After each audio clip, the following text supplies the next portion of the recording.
Yeah, and you know what?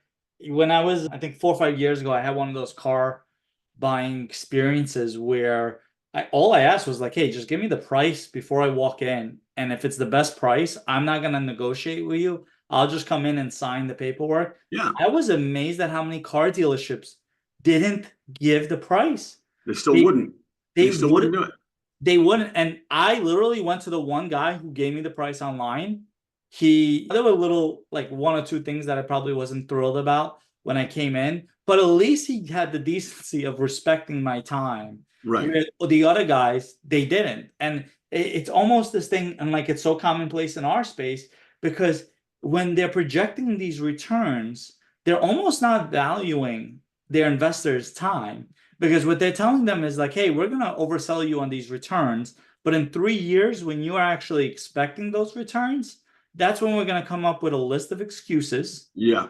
And we're going to tell you why all these third parties, whether it's the property management failed you, whether it's the interest rates going up and no one saw that coming, and all of these different things. And they'll give you the reasons why they didn't hit those returns. It's the same way with a car dealership. It's not respecting other people's time. And time is the true wealth of everybody. No one can buy time for that. Doesn't matter how obscenely rich they are.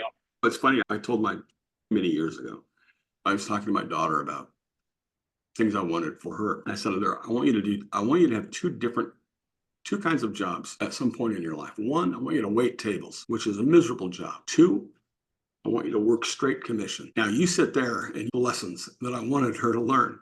Absolutely. And and she didn't at the time, but she does now. And she did both of those things. And she hated them, but she certainly doesn't resent me for doing it because now she understands dealing with people when they are. Sometimes, if you're a server, you're not necessarily dealing with people who are at their best.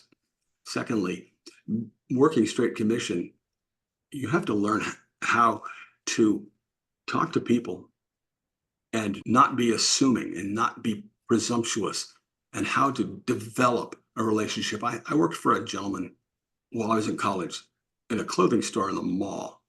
And he said to me, I'm not going to use the accent that I usually use when I tell this story. He said, you're a good salesperson, but sometimes you take too long. And when a customer comes in the door, you have 10, maybe 15 seconds to determine whether a customer likes a joke or he doesn't like jokes.